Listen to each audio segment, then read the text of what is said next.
Hello and welcome to part 2 of the Geometry Dash Iceberg. This video has been long awaited, and as I said in the part 1, this series takes a while to make as there is a lot of stuff on this iceberg. In this episode we're going to be covering Tier 3, as part 1 we covered Tier 1 and 2. If you want to keep up with the series, I'll have a playlist of all the tiers in the description that you can go back and watch. I highly recommend watching the first episode if you haven't already. Now, as I said in part 1, this iceberg is unfinished, and on that note, 3 points were actually added to Tier 2 after I released that video, and so I'm going to establish a sort of rule for myself. Anytime something gets put on the iceberg after I release an episode, I'm going to make sure to go back and cover it in the next episode. So we're going to start Tier 3 with the last 3 points of Tier 2. I hope that's not confusing, but I'm just going to merge these points in with Tier 3 to make things easier on me. As one final thing to mention, I had several people saying they'd like it if I put music behind the video, and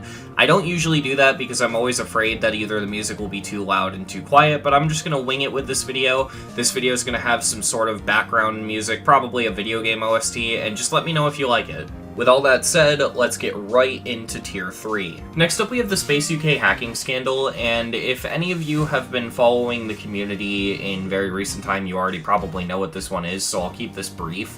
But basically, SpaceUK, someone who was revered as a top player for around 2 to 3 years in the community. They got their start in 2020, popped off at around 2021, and they were exposed this year for hacking. Essentially what Space would do is he would run a macro using Zbot, and he would sort of click over the macro to make it seem like he was clicking alongside the level. While the hacking method seems juvenile and a lot of people might question how Space wasn't caught sooner, the reason it took so long mainly came down to the fact that Space actually is good at GD, just not as good as he claims. He had progress on the Golden and died at like the very end of the level, and that was the catalyst for him to start cheating. The reason this matters is because SpaceUK was able to make their clicks sound really convincing because they actually were good at the game. To put it into perspective, in Paco's exposing video, the clicks were still only around 6 frames off. Initially, they were exposed by Paco, and it seemed that they had only hacked a bunch of levels after a certain point, and they admitted to only those levels. However, it later came out that they had actually hacked everything, and the reason they were caught the second time is because it was revealed that Zbot actually had a hidden watermark in which the level complete text would have been just ever so slightly smaller if running a macro with Zbot. Upon being exposed, Space would delete his channel and start a new channel where he would proceed to beat the Golden and Tartarus and then never touch the game again. If you want more info on the situation, I highly recommend watching this video from Carl Jobst. It goes way more into detail on this and is really well made, and I am still shocked Carl Jobst made a video on this topic, but it's pretty cool, so go watch this video, it's really good. Next up we have the 9 Circles trend. Basically, 9 Circles was a level made by Zobros that had this like iconic flashing light effect, and when this level came out, everyone all at once went, I want to make something like that, and next thing you know we have like hundreds of levels that do the exact same thing as 9 Circles. Eventually this trend started to get oversaturated, especially in 1.9, and due to that there ended up being so many of these levels that RobTop himself said that he wasn't going to rate any more of these levels for a while. However, as the game got updated, we eventually started to get 9 Circles levels that were actually pretty cool. In 2.0 we got levels like Invisible Light and Retro Circles, and in 2.1, the current update of the game, we've been getting some banger 9 Circles levels like ZX Circles, The Hallucination, and just other levels of this quality. However, the bleeding of the oversaturation from the 1.9 era is still very much present, with terrible levels just everywhere. If you tried to beat every rated 9 Circles level, you'd probably end up playing some of the worst gameplay ever rated. It's because of this that even though Circles levels can get rated again, the standards for Circles levels are so high that it's very difficult.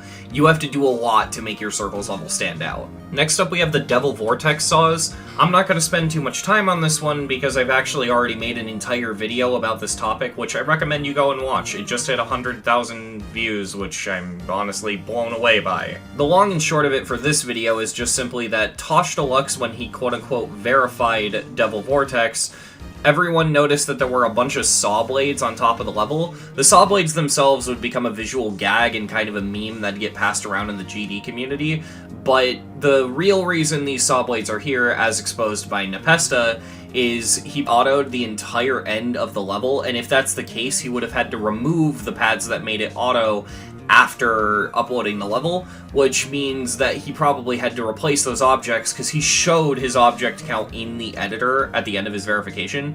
And so to essentially obfuscate the missing objects, he just put a bunch of saw blades on the top of the level. For years in the GD community, saying Tosh Deluxe hacked Devil Vortex was kind of just a conspiracy theory. One that a lot of people believed, but still a conspiracy theory because there wasn't a, solid amount of proof, because the saws were good, ample evidence, but they weren't definitive. However, over the years, as we've gotten smarter and better at catching hackers in the GD community, we were able to look back at the Tosh Deluxe footage and pretty much say for certain that it's hacked. A quick little editor's thing, as I was recording this audio and as I was editing this part of the video, Tosh Deluxe got re-exposed for the verification. Basically, and I don't fully understand this, but apparently you can see tiny little particles for like a second, and those basically prove it was invisible autoed. And even though the community pretty much already knew that he was exposed, it's funny because now we have actual definitive proof that it was true, and Tosh has been banned from the Demons list 7 years later. Next up we have shitty levels, and what this is referring to is a trend that used to be very popular in GD, where you took a popular level and you'd remove all the deco, usually just select all and then delete the decoration, that's it. And these levels were popular for a really long time because they were basically layout showcases before showcases were a thing. In the early days of the trend, it got a lot of hate, mainly just for being easy to produce, and most people were mass producing it, because it was really easy to turn levels into shitty levels because all you had to do is remove the deco, which could be done with only 4 clicks of a button. But on top of that, the levels were pretty much unchanged, the showcases would usually be invisible autos, and yeah, this content didn't take a lot of effort to make. In recent years, however, the trend has had a resurgence in people making high-effort shitty levels, which is a phrase that's kinda hard to explain and justify, but essentially what these are they're the same concept, levels with no detail, except for they're rebuilt from the ground up, and they almost serve the purpose of being minimalist effect layouts, kinda like what EXO tries to be, in the sense of it's the same level you know and love, but made entirely with 1.0 levels. And you might think, well, even though it takes more effort to make them, it still seems kinda low effort and dumb, but there is still the second aspect that makes them actually really cool, and that's they are usually nerfed versions of the level they're mimicking. What this means in practice, really, is just that the level is more accessible because it's easier. So you could take a level like, I don't know, Yatagarasu, right?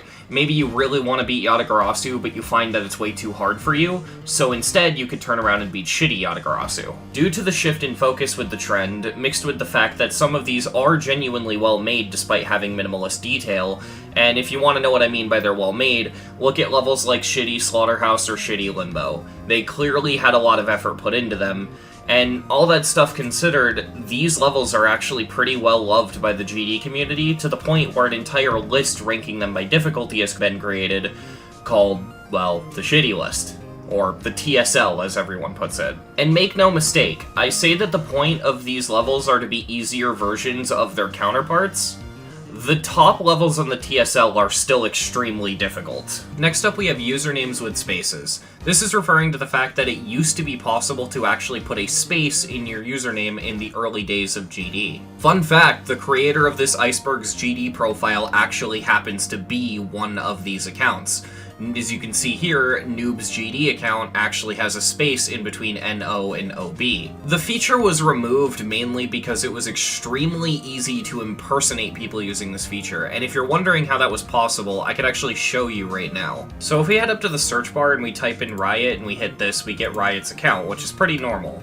However, it doesn't happen anymore, but if you added a space, you used to actually get a completely different account that was Riot with a space at the end. The reason this happened is because the game used to consider a space as a character in the username, and so there would be two accounts, one named Riot with a space.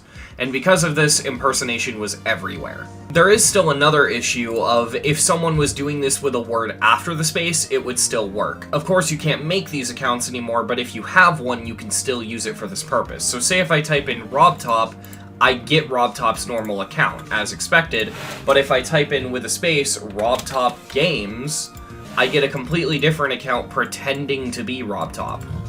And that's why this space thing was removed and why you can't put spaces in names anymore. So next up we have Ultimate Destruction. Ultimate Destruction is just referring to the very first teaser for Geometry Dash before the game was released. Interestingly enough, the level that was shown to tease the game was a level called Ultimate Destruction. Why this is significant is because Ultimate Destruction doesn't exist. Now, for those of you wondering, no, the point on the iceberg is not misspelled. The reason it is spelled this way is because for the very first frame of the video, you can actually see the level select menu for the level, albeit only for a frame. Except when I say that you can see it, I really don't mean that, because you're looking at it right now. This is the frame. However, with some photo editing magic, we can actually make it perfectly visible. So we're just going to raise the brightness and raise the contrast a bit, and there it is. This is the old GD screen right here. This is the screen you'd see when you were picking a level. I'm going to be showing a restored image that I found on the GD wiki so that you can get a better look at it, but as you can see here, the title of the level was misspelled, and it said Ultiate Destruction, hence the name of the point on the iceberg. Aside of the really funny typo, the main reason this is so significant is because Ultimate Destruction could be looked at as lost media, sort of like a pilot episode for GD. It's a level that just doesn't exist. Although looking at it, it was probably repurposed into base after base. Next up we have Anaban. I go more into detail on this on my last iceberg, and this point is honestly just daunting for reasons I'll explain in a second, but Anaban is a very old hacker in the GD community. Admittedly, I've been procrastinating on recording this point of the iceberg specifically because I got a lot of flack for covering this on my last iceberg. The reason being is it's not really known what they did and didn't do because a lot of Anaban's hacks weren't actually done by Anaban and it was just sort of copycat hackers, and B, Anaban was often given credit for stuff that TeamHax had done, so kinda, you know. Because of that, I have a hard time actually knowing what Anaban was definitively responsible for, but all you really need to know is that Anaban was like a super feared hacker back when they were in their prime. They attacked the servers a lot, and the thing they were most famous for was hacking Bloodbath and putting a start position at the end of the level with a goodbye message. But considering it's a goodbye message, they've obviously done worse. I think they hacked the leaderboards and changed the names of people and stuff like that, but I don't fully remember. Whenever I think of Anaban and I think of things they did, I think of this video by Cyrillic, in which Cyrillic is streaming and he goes into the recent tab and literally discovers Anaban just DDoSing the servers by spamming the recent tab with a bunch of levels. And I'll show clips of it here, but I don't know if this was actually Anaban. I mean, the hacker's name is Anaban, but again, there would be a lot of copycat hackers, and that was like a thing. But either way, I'm gonna show this because this is what I think of when I think of Anaban. Okay, if there was a level with that name, I would have given up on life. Oh my god, a hacker! Yay, I found it. I actually found a hacker who literally just uploaded 68,000 levels. Look at recent right now. Oh my god. Oh my god. Oh my god. What the fuck? Oh my god. What the look at recents right now. Oh my god. Wait, no, I just literally just started my stream. Rob, why does your game get so hacked? Please fix things. Get game pumps or something. It's a $4 game you can get on your phone. Oh yeah. No, it's a $2 game you can get on your phone. Whoa, what the hell? What? Beat one of the Anaban guy's levels. Just beat one of them. Wait, what? Beat one of that guy's levels. The guy that's spamming the levels. Just beat one. Oh yeah, I should beat one of them. I'll beat this one. Wow, I beat it. Wow, I'm so good at GD. There's so many coins. Oh my god, what the hell? Thanks, Obama. I've always wanted Next up we have ID 70 million. ID 70 million is just referring to the fact that when ID 70 million was reached, the level was actually deleted off the servers. Now, I don't entirely understand why. If I'm not mistaken, I think it's because the level was, like, really low in object count and it just didn't have a lot in it, so it was auto-deleted from the servers, which is a thing that can happen. If the rumors are correct, I'm pretty sure the level was just some guy promoting, like, his Twitch or his YouTube or something. I have no idea. What ended up happening was Viperin ended up holding this sort of, like, challenge thing in which he created this spreadsheet, and what you could do is you could essentially put your level into the spreadsheet, and he would randomly pick a level, and whatever one he picked would receive ID 70 million. If you're curious what ID 70 million looks like, I may as well just show it in its entirety, so here is ID 70 million.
The last interesting thing there is to talk about ID 70 million is that even though we do have a level in its place, the original level was deleted, and so technically, the original ID 70 million is lost media.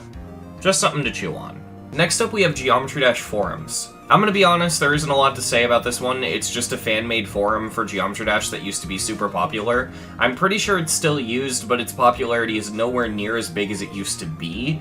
But that's all this is. It's just a fan-made forum centered around GD where a lot of interesting stuff happens.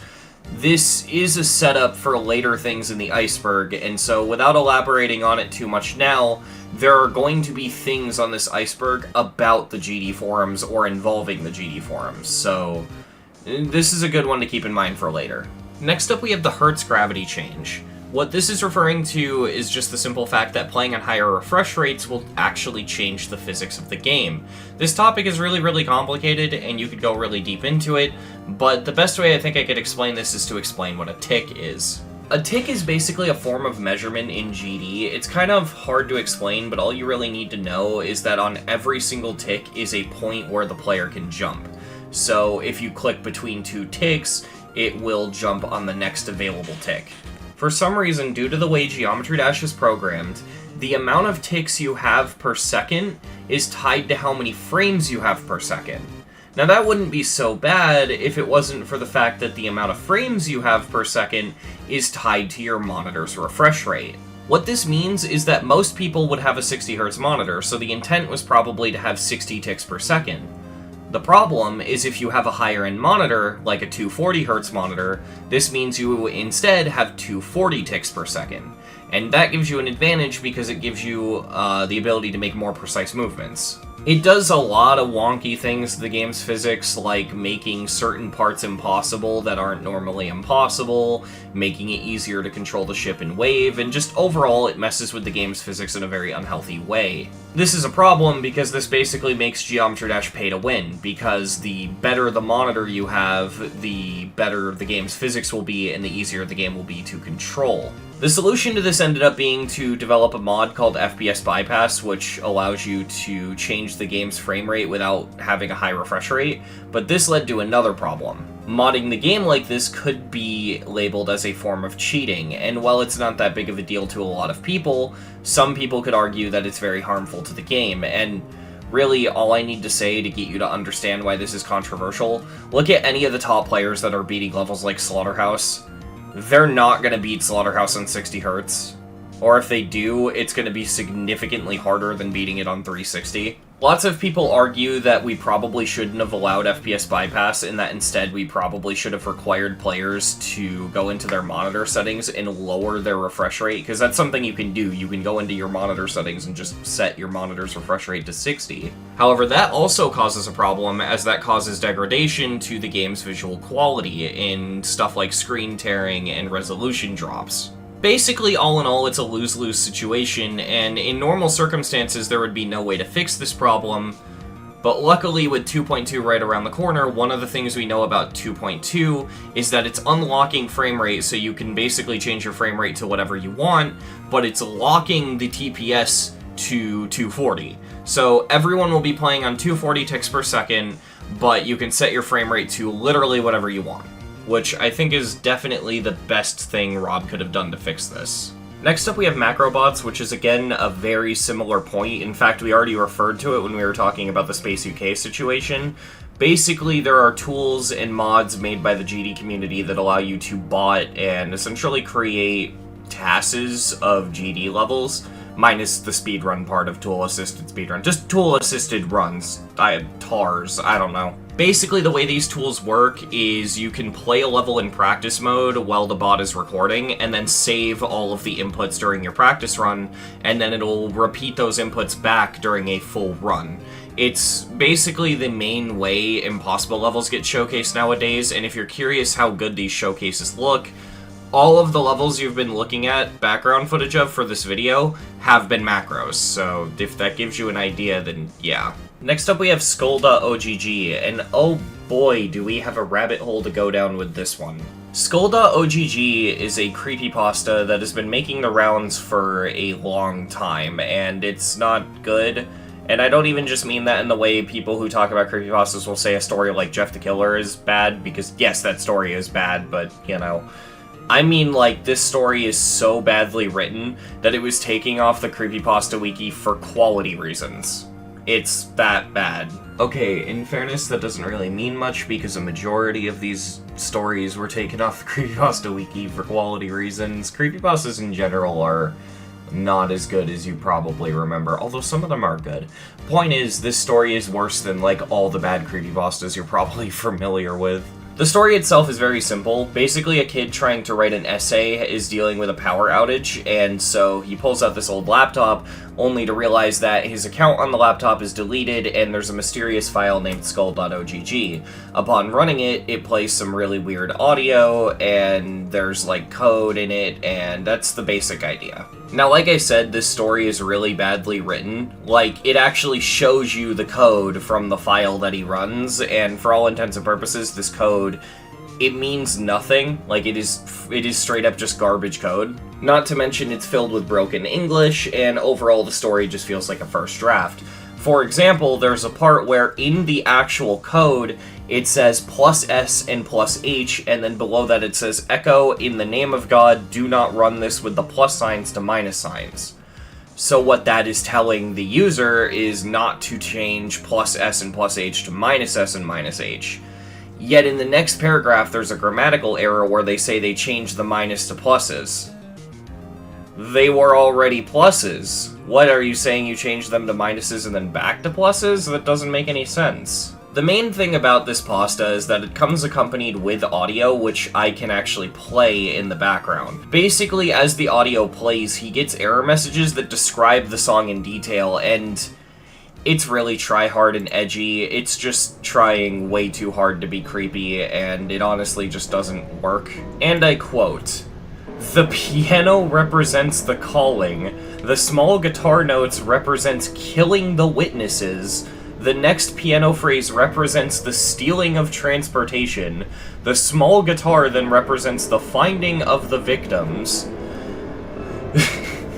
The next large piano phrase represents the killing of the victims. The over represents the soul of the victims." That is what the song supposedly means, and you listen to the song and you realize how tryhard this actually is. So you might be wondering what the hell this has to do with Geometry Dash, and that's where this gets really hilarious. So accompanying the creepypasta, the creator actually created the audio that was supposedly on the main character's computer, so you can go and listen to the audio right now, and of course, with the audio being on Newgrounds, it was used in a bunch of GD levels that were also unnecessarily tryhard and edgy.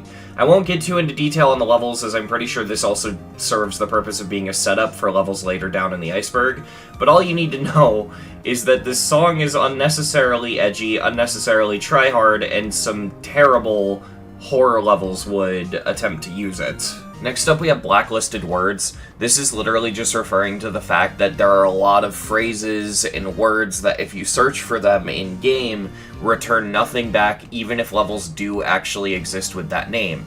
There are many, many examples of Blacklisted Words, however, because I like to tie stuff into the Iceberg, one of the best examples I can give is God Eater. If you type in the phrase God Eater, nothing comes back because RobTop banned the phrase due to the cease and desist incident with Nobbleboy. So next up we have NONG Songs. Now, this isn't the same as earlier in the Iceberg when I was talking about song is not allowed for use. That's just an error message that appears when a song is banned, however, banned songs are also NONG Songs. What a NONG song is it's a song that is not on Newgrounds that you have to kind of mod into the game by just swapping audio files. It's quite popular for creators to just use songs that were never on Newgrounds to begin with in levels, to where they'll even go out of their way to find what's called a replacement song on Newgrounds, which is just a song that literally serves no purpose other than being filler. And levels that come to mind with this immediately are levels like Aerial Gleam, Slaughterhouse, and oddly enough, I think of Punch Drunk. Those are levels that come to mind. Next up we have, and forgive me, I'm probably going to butcher this pronunciation, but Mohammed Jakalim Al-Abdula. From everything I could gather, this is basically a troll account in GD that gained a lot of attention for spamming the actual GD servers with bots, and those bots would just comment hundreds of times telling you to go to his YouTube channel and sub. And from what I understand, dude is just a troll, because if you actually go to his channel, he's uploading some, we'll just say some wild videos. And here, I'll show you what's probably the tamest of the videos, and one of the only ones that's probably not going to get me demonetized. What's up, parasites and Mohammeders? Jesus here. Mohammed wants me to say, thanks for 500 subscribers. So proud of the Mohammed Geometry Dash Spammer Division for getting us there. And also, every Geometry Dash player is a drug addict.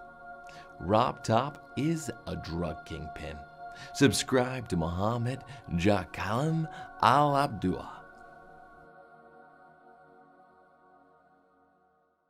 So yeah, obvious troll. I don't really think I need to explain that, like, if you take this seriously, you're gonna get very angry, but, like, at the same time, if you take this seriously, what the hell are you doing? Like, this is a guy obviously shitposting with the intent of stirring the pot, and if you look at it from that mentality and you don't take it seriously, some of these videos are kind of funny. However, I do think some of them can go a bit too far. But the point is, this is basically just a troll that wanted to stir the pot and used the GD comment system to gain a bunch of attention. Next up, we have frozen leaderboards. This one's very simple. It's basically just referring to the fact that the leaderboards were frozen for almost 4 years. I'm not too sure why they were frozen. If I'm not mistaken, Rob froze them because there were a lot of cheaters and it was really difficult to moderate. But what's interesting is the leaderboards unfroze about 4 years later, and now they get manually moderated by people like Vibrant. Next up, we have Memory Mastermind. This is just a game that RobTop developed before he developed GD. It's pretty simple, but admittedly it does look a little fun. Basically, the idea of it is you have a grid, and on these grids, circles will appear, and then you press a button and they disappear, and you have to click on the circles to make them reappear. Basically, if you've ever played New Super Mario Bros. Wii, it's like the minigame you use to get power-ups in the huts. It's kind of like that, right? What's interesting about this game is that even though it's not really related to GD for any reason other than same developer, there are some assets in this game that were actually used in GD. In particular, the stars you get when you beat a level, which from what I can tell works similar to the stars in Angry Birds. The star texture would later be used in GD for star-rated levels. Next up we have Bunnygame.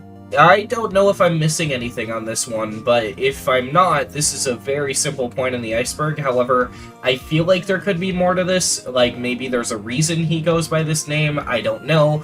And if I'm missing anything, just let me know in the comments. I apologize if I missed the mark with this.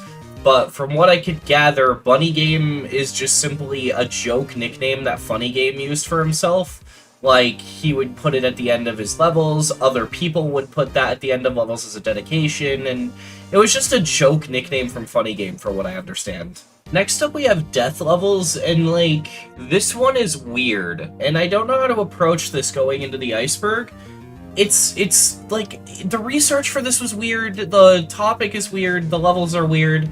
Essentially what death levels are, from what I understand, are animations of the creator of the level, or more specifically their GD icons to represent them as people. It's the creator of the level killing a random other character. And what I mean by this is, like, the Iceberg uses the example of the level Kid Miner Death, and it's literally just someone shooting someone named Kid Miner with a MP7. And it's weird because, like, you look at this and it comes across as like a death threat or something, but from what I can tell, that's not the point. It seems like it's supposed to be like a joke level, like a shitpost or a parody. It doesn't seem like there's any actual threat being made, but it doesn't come across as a joke. It might be a joke, but it doesn't come across as one. I'm just really off-put by this level, and all these levels like this that I discovered in my research, and, like, from what I could tell, this trend didn't even get that far, and wasn't that popular, so I don't know. It's a weird one. Next up is Hyper Ice Jumper.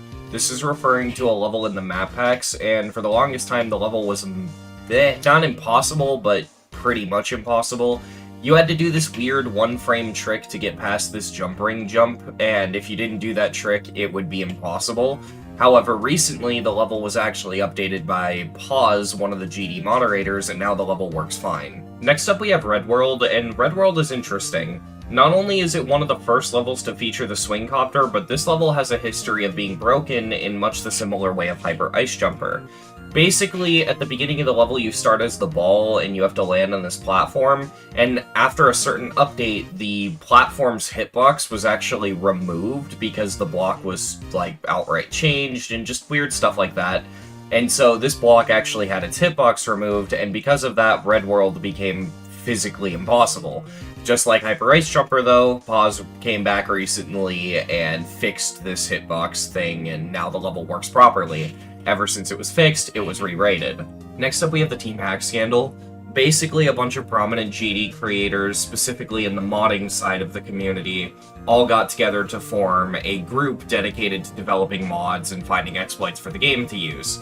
The problem is, any of the harmful exploits that they found and reported to RobTop, if they didn't pose an immediate threat to the game, in other words, if no one was using them, RobTop wouldn't fix them, so in retaliation, TeamHax basically fucked with the server, and when they did this, it caused a lot of damage. It did stuff like, it turned a lot of green user accounts into just being named Dash, or it merged them with the TeamHax account.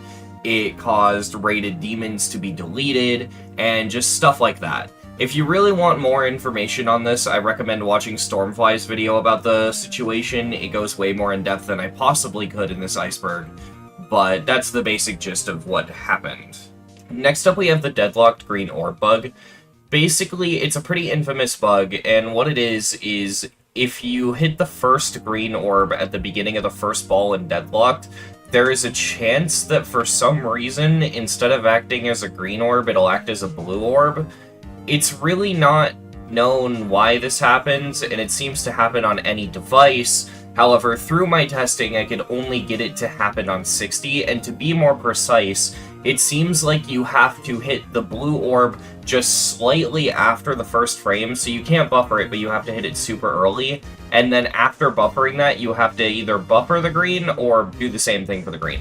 I'm really not sure exactly which, I couldn't get it to happen every attempt, but using this idea of it happens if you hit the blue orb as early as possible without buffering, I was able to recreate it pretty consistently.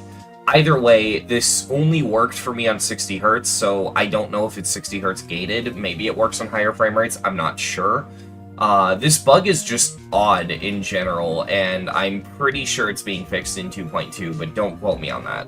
Next up we have Exasperation. This is an old impossible level that gained attention and notoriety in the G community for a long while, and even today it's pretty relevant with a decorated version being created and considered an upcoming top 1. This level had a lot of popularity, mostly because the level and song is, like, really funny. But there is another reason it's on this iceberg, and the main reason it's here is because there was an odd amount of hate to the level where people were really mad that it wasn't high effort and good. And from a personal thing, this really confuses me, because, like, the level was never made to be rated, it was purely made to be funny, so, like, does every unrated level need to be super amazing and good? No, because if that wasn't the case, the recent tab wouldn't look the way it does. Just an odd amount of hate for a level to get. I mean, like, yeah, the level isn't good, but, like, that's the joke. So, I have no idea, but that's what this is. And as I mentioned earlier, there is a decorated version of Exasperation in the works, and I actually want to promote this a bit because it's not getting enough attention, I feel, and it looks really good. So I'm just going to show a clip of one particular part, just so you can get an idea of how shockingly good this actually is. Joke's done, don't you get it?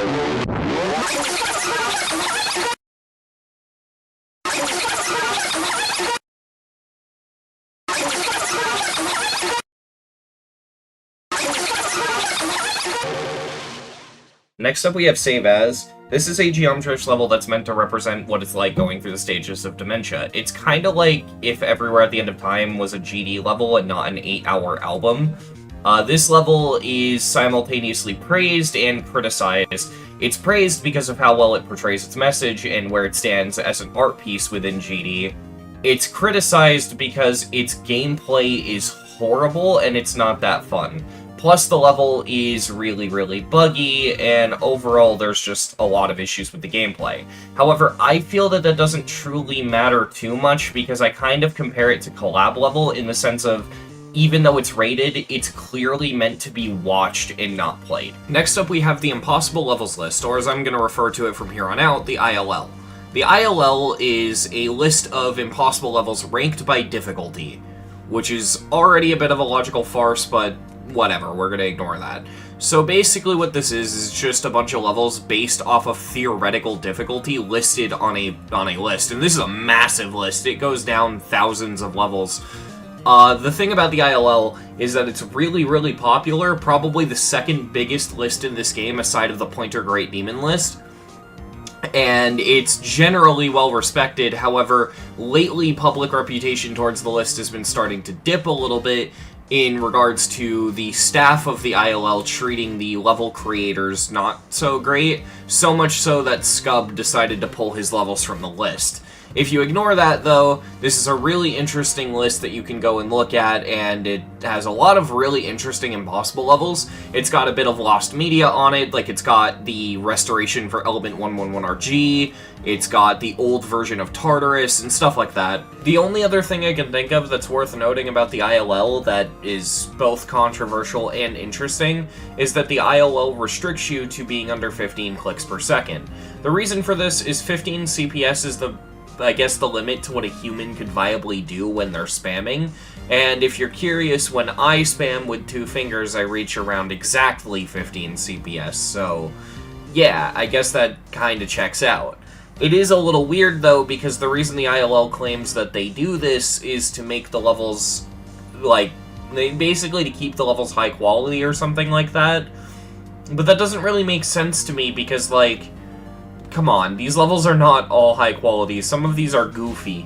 And that allows us to segue into the silent levels list. Picture the silent levels list as being basically the exact same idea, except for they have a little bit of a lower quality when it comes to the level's quality standards, and they remove the 15 CPS limit. What this means is that levels can go absolutely insane with the spam, and they don't have to look as good as they have to get onto the ILL. Aside of that, it's basically the same concept. The top one on the silent levels list is, it's insane. Look at this thing. Next up we have the challenge list. Yet another Geometry Dash related list. In this specific case, this is for the hardest legitimately verified challenges.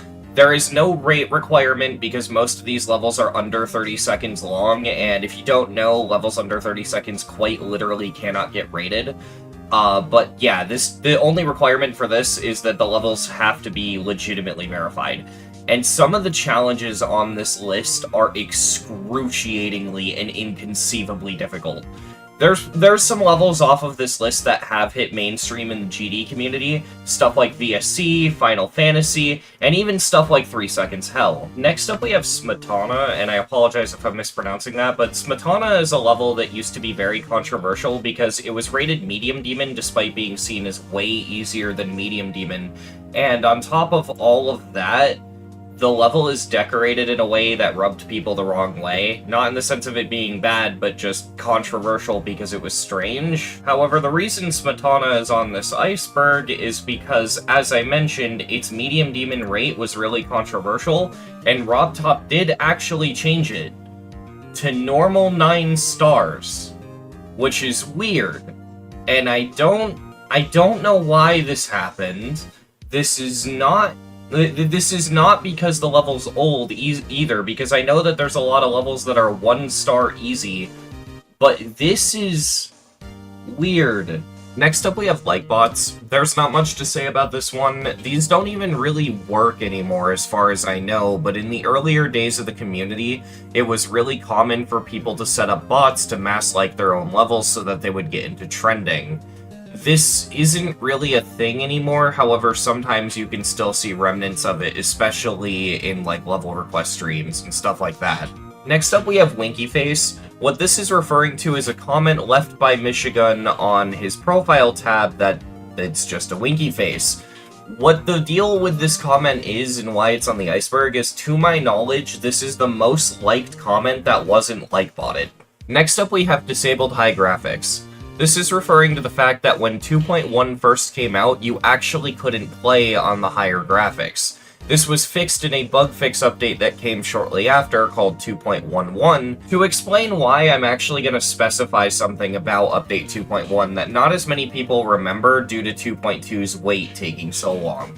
But 2.1 was also a very long update to come out. I don't remember the specifics, but I think it was a little bit less than 2 years, and it had been coming off of the fact that the game would usually take a month or 2 to get updated, and suddenly it takes about a year and a half. And so it's kind of funny looking back, because a year and a half for an update feels like nothing, considering the wait for 2.2. But back then, the wait for 2.1 kind of felt like the wait for 2.2, albeit a lot shorter. And with that being said, the community kind of rushed RobTop in regards to developing 2.1, and due to RobTop being rushed, he didn't even finish the UHD graphics. And so he just pushed it out with the HD graphics and then finished the UHD ones, and that's why this was disabled for a little bit. Next up we have Noobas. Noobas is one of the oldest cheaters in the GD community, up there with people like Neptune, and what he was mainly known for was, A, he was known for the levels Theory of Skrillex and Sakup in Hell, and B, he was known for speed hacking his levels. Aside of being a cheater that has some really famous levels, including Sakup in Hell, the main reason he's probably on this Iceberg is because of the Mute Trolls exposal video on him. Just to be clear, the Mute Trolls video was also a separate point on the Iceberg, however I opted to skip it and address it here as it makes more sense to just address it during this topic. It's kind of funny because this video didn't actually do anything to expose Noobas, for 2 reasons actually. The first is that the video is garbage and doesn't really present any evidence. It's funny because the best evidence in this video is that the decode wave is humanly impossible, which led to the meme of, at 100% speed, does this look possible to you? To give you an idea of how pointless this exposal actually was, before it had even come out, Noobas had already confessed to hacking Icecarb in Diablo X and taken his ICDX video down. The video uses the fact that the video was taken down as proof. As I just explained, it may not be a good exposal, but this video did still serve a very important purpose, spreading the awareness of the existence of cheaters to the overarching GD community. See, this video, it blew up. It's currently sitting at around 3.6 million views, which for 1.9 is a lot of views on a GD video. Considering in 1.9 people barely even knew cheaters existed, that's the purpose this video ended up serving. Whether intentional or not, this video educated the GD community as a whole, not even necessarily as to how to catch hackers, more so just to the fact that cheaters exist to begin with, and that we should probably attempt to, not let them get away with cheating. Next up we have Clubette. Clubette is a character that became really popular in the GD community. I don't necessarily know who made Clubette. The Iceberg says it was made by Necromancer, but I haven't been able to verify that, so take that with a small grain of salt. But basically what Clubette is you know how earlier in the Iceberg I mentioned that there was a clubstep monster in the level Mystic that has been coined the Mystic Monster, and how people make memes out of that? This is like the ultimate Mystic Monster meme. Basically, someone took the Mystic Monster and they turned it into a girl. And there is safe for work art of her, so you get an idea of what the character looks like, and I can show it in the video. But just know that this character is not known for these wholesome images. They're more so known for, like, not safe for work on Reddit. And that's about all I'm going to say here, so yeah, moving on. Next up we have the Dolphy hacking situation, and I'm not touching this one. Yeah, okay, so I'll give the very basic part of it that everyone knows. Dolphy was accused of hacking Tartarus, which would be bad because Dolphy was the, the verifier. I'm not touching anything beyond this though, because as far as the community is concerned, the accusations were proven false. Several people still believe they're true, even though they were proven false, and there's a chance they're true, there's a chance they're false. This situation's really muddy, but all we know for certain is that Dolphy is legit now, at the very least. Alright, I'm recording this in editing, and I've made a decision for this series. There's a lot of points on the Iceberg like this one that refer to past accusations people have dealt with. In particular, this one is talking about Lithofusion accusations, which were proven false, by the way. And the thing about these is, in my opinion, from a content creation perspective, these are going to get really boring and really dry. I don't want to talk about every single time someone was called out in the GD community, because all these points are going to boil down to the exact same thing. Person did something bad and was exiled from community. So from now on, whenever things like this appear on the Iceberg, I'm just going to act like it's not on the Iceberg, and I'm just going to ignore it because it's not worth talking about. Next up we have Phobos original version, and this is referring to the fact that Phobos was originally a lot harder and hack verified. The level, it didn't have much different, it was just a spike moved here and there, but for the most part it would have been around the same difficulty, if not for the ending. The ending is the only part to be drastically changed, and what happened was when Kermal verified it, he just made it a normal mini-ship. But in the original Unnerfed, it was a duel, and it was an insanely stupid duel at that. This duel was only really doable as of recent, being in stuff like Deimos, which is basically just buffed, unnerfed Phobos. But that's what this is referring to. Mainly just the fact that Phobos had this stupid-as-hell duel at the end. Next up we have Doggie channel hacking. Now, I'm gonna be honest, before I even get into it, I don't know this situation very well. I didn't follow the event when it originally happened, and post it actually happening, research for this is very scant and weird because people only give you like a brief, very basic summary of the situation and don't mention all the details in full. I've been able to gather bits and pieces, but I don't know the full story, so forgive me if I butcher some things here. From what I understand, Doggie received an email that later turned out to be a phishing email. The details of it are one of those things where it gets very, very strange and weird in research, but from what I gather, it was someone claiming to be a company offering Doggie a sponsorship. Through this email, they sent what appeared to be a PDF. Doggie downloaded and ran the PDF, and it turned out to be an executable. If I had to guess, I'm going to assume Doggie doesn't have file extensions on, which if you don't know, in Windows you can make it so that you can either hide or see the file extension of a file. So if you want to, you can either make it so that stuff displays as geometry dash or as geometry dash.exe. I highly recommend, as a cybersecurity tip for anyone watching this, leave file extensions on, and if you ever get something fishy like a PDF that ends in .exe, probably shouldn't run it. This malicious file did a couple things that are of note, but most importantly for this situation, it would do two major things. The first is it would modify the system registry, most likely just to set itself to run at startup, and the second is it would constantly download data from Doggie's internet browser. Probably their Chrome profile if they're using Chrome, but if not that, it's probably just their passwords or something like that.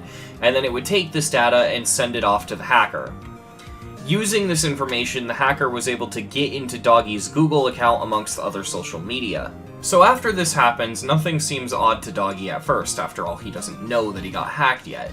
So he goes live on YouTube, and next thing you know, he gets a bunch of notifications on his phone saying his social media passwords were changing. Hold on, I just got like 50 emails that someone recovery email changed. Oh shit, bro, I'm getting hacked right now. Bro, I'm getting hacked. Apparently someone tried to log in from Russia, so nice. Really good stuff. Password changed less than an hour ago. Kai, I don't have my account, bro. Oh my god. What are they doing with my account? Hello. I did not type that. Why are you in my chat, bro? Who is this? What? Wait, bro, can I actually have my account though? Because what the fuck? So he kind of immediately pieces together that he got hacked, and so he starts trying to figure out what's going on, and the stream basically just turns into a frenzy. The funniest thing to happen in this situation is that the hacker said that he would give Doggie his passwords back if Doggie rebeat Slaughterhouse. So Doggie tried to no-clip the level and make it look like a real completion so that he could get his password back. It didn't work.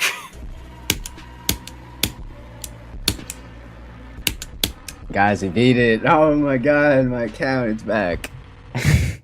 Is that we good? Can I get it? I would love that. I did what you asked for, bro. Of course, when the stream did inevitably end, Doggie's channel was basically turned into one of those generic hacked, like, scam things. You've probably seen them a million times at this point, you know what I'm talking about. Luckily though, by the end of this situation, Doggie did eventually get their channel back. Next up we have Love Baba. Love Baba is a level made by Zobros as an April Fool's joke, and it is deliberately bad, like, on purpose. It contains very low effort deco, horrible gameplay, but it was all done on purpose, and well, yeah, I mean, the beginning of the level looks good, but the moment Zobros' part kicks in, it's just jump ring spam, and it's terrible, and you can easily tell that this is like a joke level that was done on purpose. This level became very controversial, however, because, interestingly enough, Zobros basically said that this level was a direct response to Don't Rate This Level by Kermal, and said that he would stop playing the game if the level didn't get rated. In turn, the level got rated. This caused a lot of controversy because instead of unrating Don't Rate This Level, you rate Love Baba. So we now have two levels that don't deserve a rate on the servers. Yeah, it's an interesting thing to look back on because this actually caused a lot of controversy and no one actually talks about it, but yeah, this level pissed a lot of people off when it got rated. And in my personal opinion, this level doesn't really work as a joke level in the same way Don't Rate This Level does. Like, Don't Rate This Level shouldn't have gotten rated either, but at the very least I can understand the appeal for that one, as there's a clear, obvious thing it is parodying. It's generic 2.0 levels. You know, it's jokes like the LDM key not actually enabling LDM and giving you a coin, and the funny subtitles for the lyrics and stuff like that. It's a much more nuanced, fleshed out, and well done parody, whereas the entire joke for Love Baba is it starts off as a very mid but tolerable level, and then suddenly just becomes toddler swipe tool. Next up we have BraedenTheCroco. BraedenTheCroco, also known as Extra Crispy Croc, is a creator in the game that is known for making levels at a really efficient and fast speed. I mean, seriously, you look at some of these levels and they look genuinely good, and you wouldn't imagine that this creator is able to pump out multiple levels a week.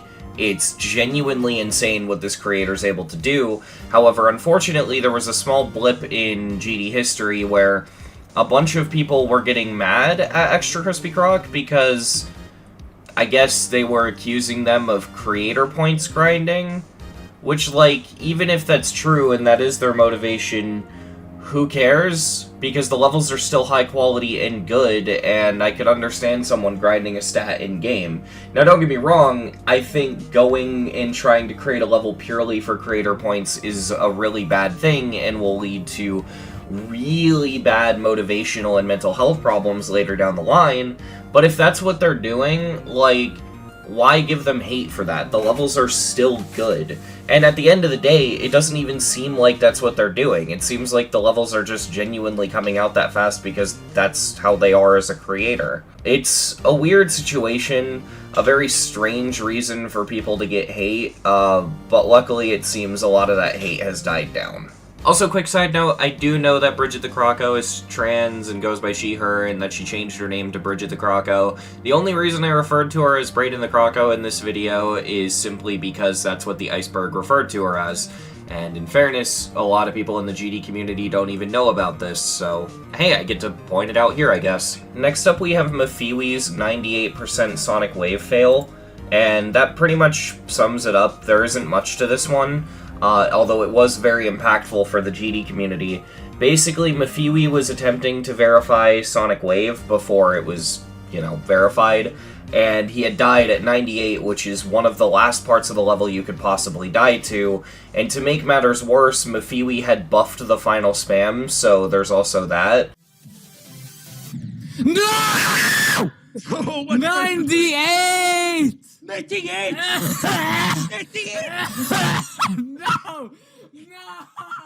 Eventually, after this death happened, the level would be later verified, however, with the spam reverted, and Mefewe's version would later be verified as Sonic Wave Rebirth. Next up we have Kappaclysm.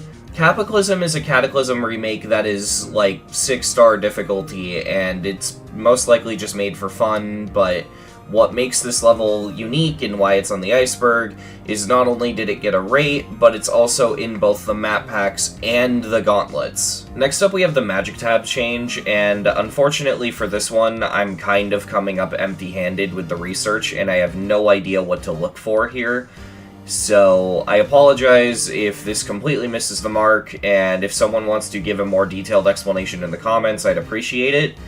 Like I said, I tried my best, so I apologize. But from what I understand, the Magic Tab had a completely different system for how the levels were curated. And if you don't know, the Magic Tab is, like, supposed to be rate-worthy levels that aren't rated.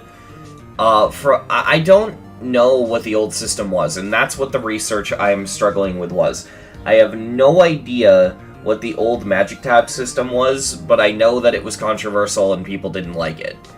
What I can say for certain, though, is that eventually the Magic Tab curation system, whatever you want to call it, it was eventually changed to be levels that were sent by the mods.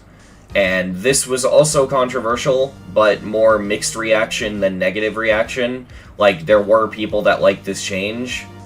In general, I'm gonna be honest, I barely even understand the point of the Magic Tab, but yeah, that's from what I understand, that's what that is. Next up, we have Nepesta versus Lime Time, and we could be on this one for a really long time. However, I'm going to try to keep this one brief.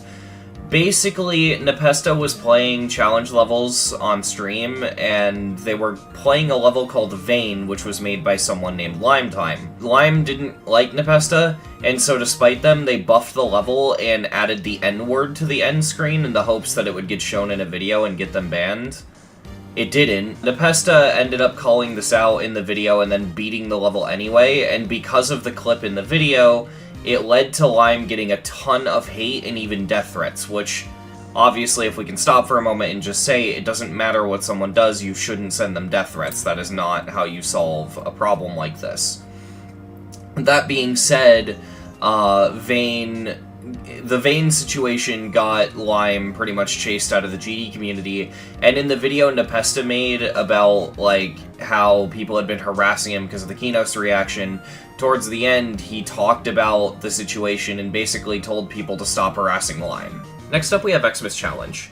Xmas Challenge is a challenge level made by Andromeda that's Christmas-themed, as you could probably expect. The level clocks in at around 12 seconds long, and it mostly consists of straight fly and UFO timings. The reason this level's on the Iceberg and the reason this level's a big deal is because it was rated. Not only that, but it was rated a difficulty of 2 stars.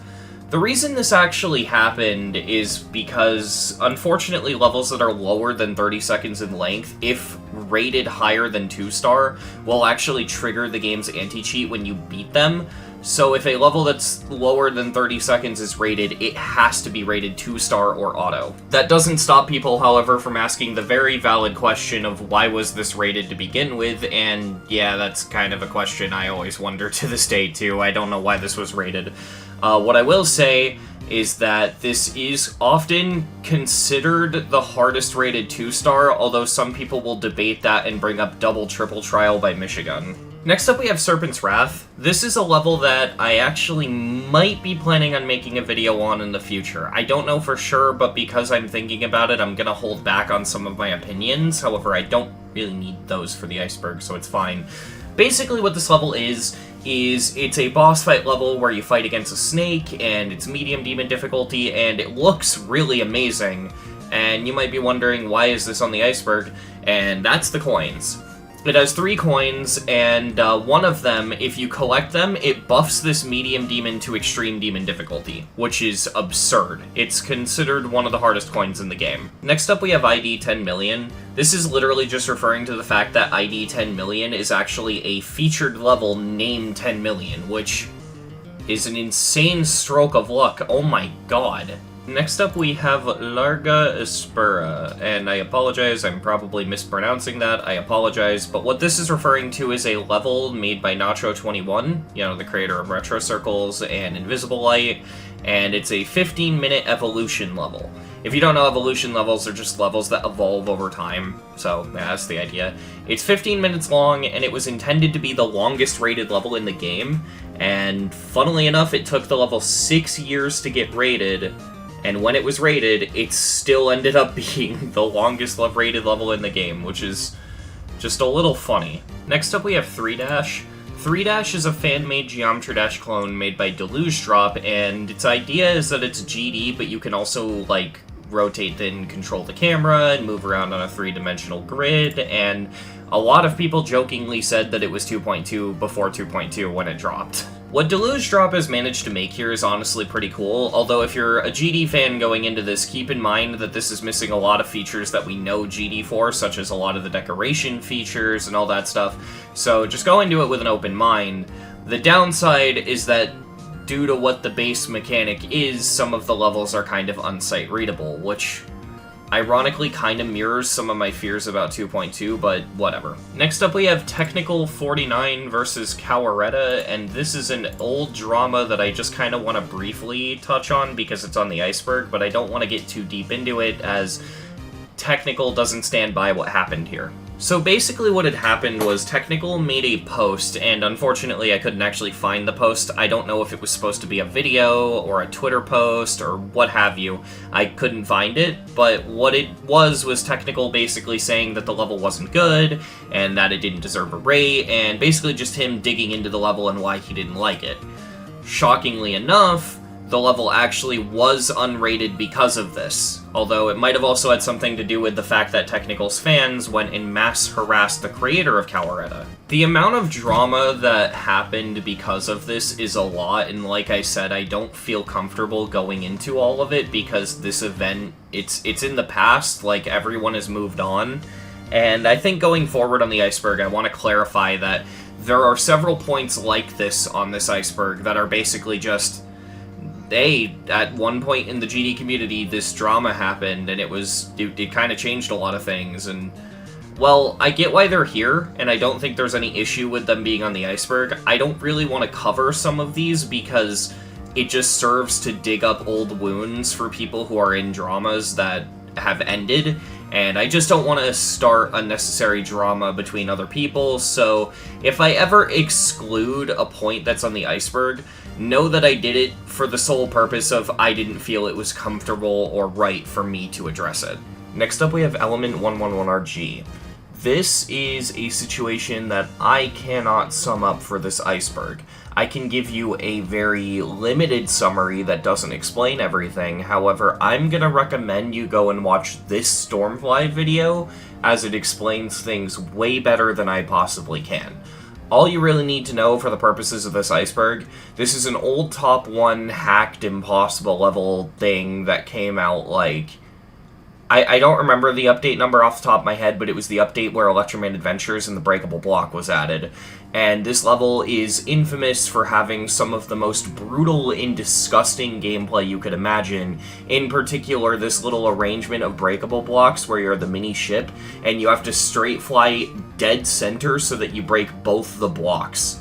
It is awful. The reason this level's on this Iceberg and the reason it's so famous, aside of the disgusting gameplay and the hacked former top 1 stuff, is that the level was deleted like a month after it came out, and it's complete lost media. It's an absolute mystery, and it's basically just become this whole restoration lost media hunt to try to find the level and restore it off of images from like the GD forums, and I believe it was like a Korean wiki, so yeah. Next up we have Kitty. Kitty is a hard demon made by Felix Ram, and really there isn't much I have to say about it in terms of what it is as a level. It's just what you'd expect from an old 2.1 hard demon. But what is important about the level and why it's on the Iceberg is this level was the actual first weekly demon. But interestingly enough, it wasn't weekly demon for a week. What ended up happening is the level actually got replaced with Mechanical Showdown because there were complaints that the level was too hard for a weekly demon. And yeah, I kind of agree with that actually. Next up we have Optical Fox. Optical Fox was a user in 1.9 that was very controversial for stealing levels and getting away with it. He would steal levels, usually color change them, change like a couple minor things so that it wasn't entirely obvious that this was someone else's level, and the levels would actually get star rated despite being completely uplifted from another creator. There isn't much more I can say about this, but just to show you how blatant this genuinely is, I'm going to show you a side-by-side comparison of Stereo Madness V2 and Future Madness. Future Madness is the original level, Stereo Madness V2 is Optical Fox's version, which is, you know, stolen, and yeah, you get it.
I think the worst part for me personally is just simply that the original level, the non-stolen one, isn't rated while the stolen one is, which is especially painful when you realize that the stolen version of the level looks worse due to color errors as Optical Fox went into the level and messed with it for whatever reason.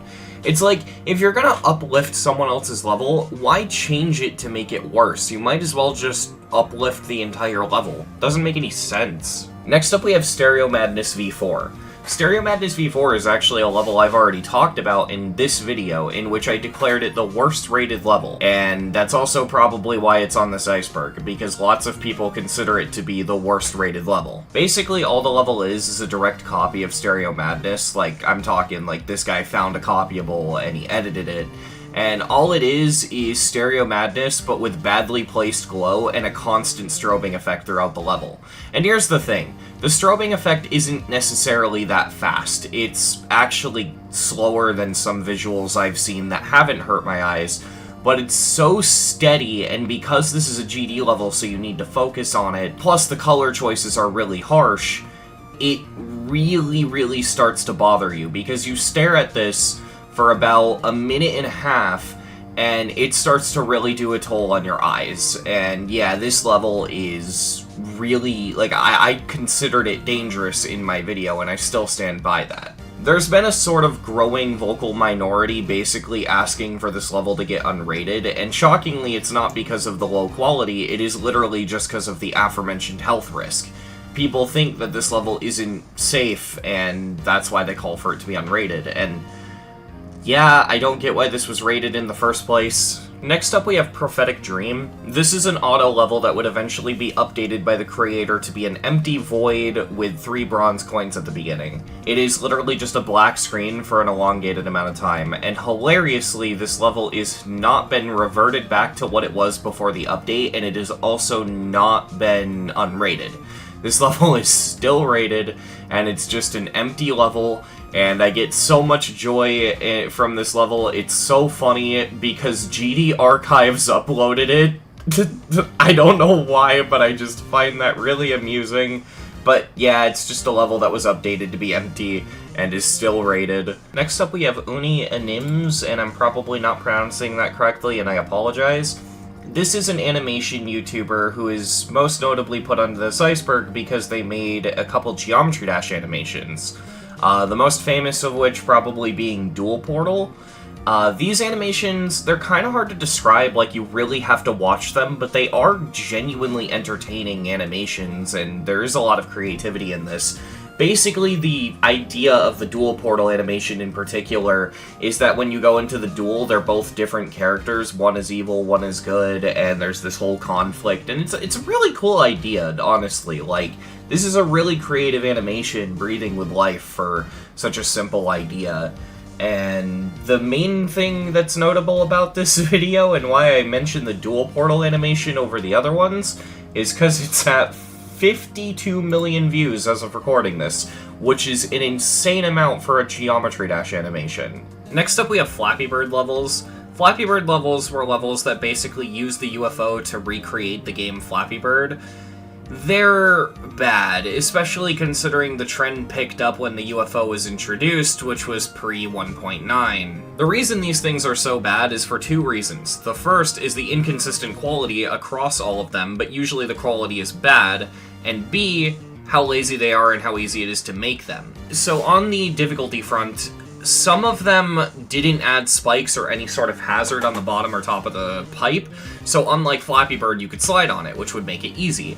Others would add spikes, and then it becomes an issue of, is it too tight? Is it not tight enough? Are you the mini UFO? Are you the regular UFO? What speed are you on? And some of these would be stupidly hard, others were brain dead easy. There were levels that tried to be creative with it, like Flappy Weird, but for the most part they just weren't good. And on top of that, again, they're not hard to make.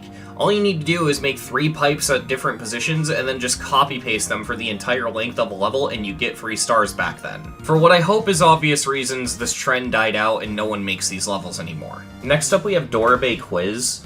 This is a quiz level made by Dorabe, and it's interesting. It's not bad, don't get me wrong, it's not bad, it's just dated and you can feel how dated it is, but it's still pretty cool. This is considered one of the first minigame levels, and rightfully so, and what it basically is you're a duel and it's in 2-player mode, and the left button selects the option on the left, the right button selects the option on the right. Right and left being mobile, as in, like, sides of the screen. However 2-player mode works on PC, you get it. What's most entertaining about this level to me is the actual questions themselves. It has a very impossible game feel to it, with some of the questions being like, how do you spell dash? And one of them has, like, the S and H swap, the other is correct, but they're, like, upside down and backwards, so you have to, like, look at it. And a lot of just really fun stuff like that. Unfortunately, most people I knew who played this level back when it came out, like what they did with the Impossible Quiz, would just go in, get the question wrong, and then retry knowing what the right answer is, and none of them would actually logic their way through it. And that's a shame, because some of these questions are genuinely entertaining to solve. A funny side thing about this level, just because I'll never get another chance to mention it, every time you get a question right in this level, it shows a green circle, and for the longest time I thought it was a number. Like you were getting a score for how well you answered the question, and that maybe the scoring system was broken and that you always got 0 points. I've only realized as of very recently, it's supposed to be a green circle, like how quizzes have a green circle and a red X depending on whether or not you get the question right or wrong. It's like the level's saying, yay, you got it right. But I always thought the level was like, screw you, you got 0 points, loser. Next up we have Darnock.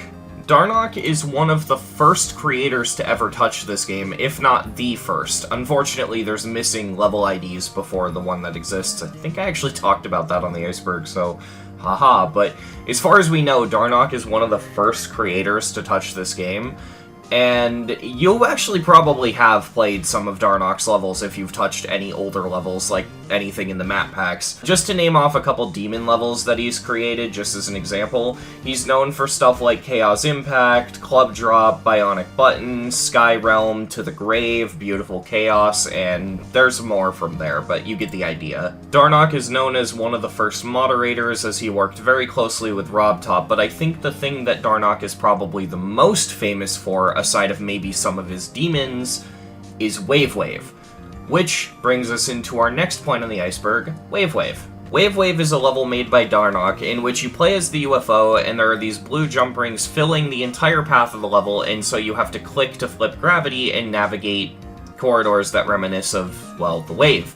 And the reason it's reminiscent of the Wave is because this level is actually what inspired the Wave game mode. Next up we have Luster. Luster is a level that upon release was rated Easy Demon, however upon that happening, it was instantly declared the easiest demon in the game. Most people didn't take more than 10 attempts to beat this. Tried beat it in 5, I beat it in 4, so on and so forth. And it's funny because, yeah, this level is absolutely not a demon. Similar to Smetana, which was mentioned earlier on this tier, the level would be downrated and its rating would become very confusing upon downrate, as this level was given 9 stars but also given the easy face. In general, it's just very weird that this happened not once but twice, and on top of it happening more than once, the fact that this one is recent shows that Smetana will probably never be fixed. Likely this one will not be fixed either. And with that, we have finished part 2 and tier 3 of the Ultimate GD Iceberg. This video took a while to make, and I feel like it's not going to be the longest wait this series is going to see, and I'm going to call it we're not going to get another part in this series until after 2.2 drops. These episodes take a long time to create, but they are still entertaining to create, and so I'm not going to let this series die. I really enjoy making these. I apologize for the long wait on this episode, but I think you can agree it was pretty worth it. In general, I'm just glad to get this video out because I've been getting a lot of comments asking if the series is dead. No, it's not dead. It just takes a while to make these episodes, especially going forward as the tiers are going to start getting way larger. What I do know is that everything beyond this episode is when the Iceberg starts to get really interesting. Not that it hasn't been interesting, I've been really enjoying it so far, however from here down is when things start to get real crazy. So stick around, and I'm really excited to work on the next episode. That being said, if you enjoyed this video, I would really appreciate it if you could like and subscribe and comment and all that stuff. It greatly helps the channel, and I really appreciate it. I just want to say, the growth of this channel has been insane, and I appreciate it so much. I don't deserve any of it, and you guys are amazing. That being said, I'm going to work on whatever my next video after this will be. Probably an episode of Ranking the Demons List, so yeah. Thank you for watching.